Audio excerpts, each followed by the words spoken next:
দেশে প্রচণ্ড দাবদাহের শুরু হয়েছে কয়েকদিন আগে।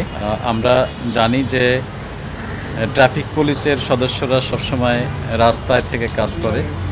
প্রচণ্ড রোদ এবং বৃষ্টি সবসময় তাদেরকে কাজ করতে হয় রাস্তার ট্রাফিক শৃঙ্খলা নিয়ন্ত্রণের জন্য। সেখানে তাদের বিশ্রাম নেওয়ারও কোনো সুযোগ থাকে না। এই অবস্থায় এই দাবদাহের সময় তৃষ্ণার্ত হয়ে যাওয়ার, পিপাসার্ত হয়ে যাওয়ার প্রবণতা থাকে এবং সেটি হয়। আমরা ঢাকা মেট্রোপলিটন পুলিশের পক্ষ থেকে এবং আমাদের ইন্সপেক্টর জেনারেল মহোদয় পুলিশ হেডকোয়ার্টার্সের পক্ষ থেকেও ট্রাফিক পুলিশদের খাবার পানি, স্যালাইন, গ্লুকোজ, লেবুর শরবত, তারপরে এই সংক্রান্ত আরও যা কিছু প্রয়োজন হয় সেগুলো দেওয়ার ব্যবস্থা করেছেন।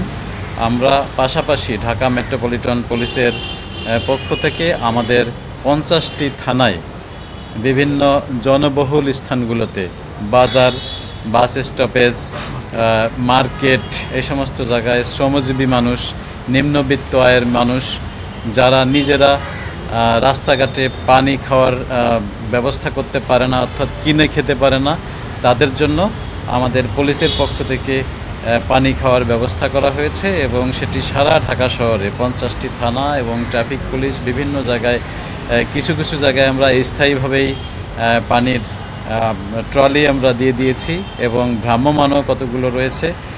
সেখানে বোতলের পানি যেগুলো, সেগুলো কিছু কিছু জায়গায় সরবরাহ করা হচ্ছে, কিছু কিছু জায়গায় স্যালাইন সরবরাহ করা হচ্ছে এবং টোটাল মেট্রোপলিটন এলাকায় যারা রয়েছে তাদেরকে সেবা দেওয়ার জন্য আমাদের এই প্রচেষ্টা। আমরা জানি যে পুলিশ কেবল আইন শৃঙ্খলা নিয়ন্ত্রণের ভিতরেই সীমাবদ্ধ থাকে না। আমরা গত যে করোনা অতিমারি সেটির সময় আমরা দেখেছি, সেটিতে বাংলাদেশের পুলিশ আমি মনে করি যে সারা বিশ্বের একটি নজির স্থাপন করেছে।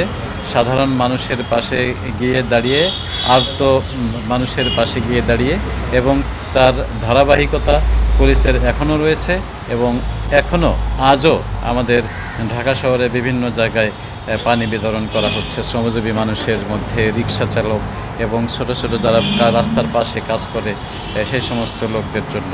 তো আমরা আশা করি যে পুলিশের এই সেবাটি কেবল আমাদের এই আইন শৃঙ্খলার মধ্যে সীমাবদ্ধ না রেখে সাধারণ মানুষের পাশে যে কোনো সময় যে কোনো পরিস্থিতিতে দাঁড়ানোর যে প্রচেষ্টা, তারই একটি অংশ।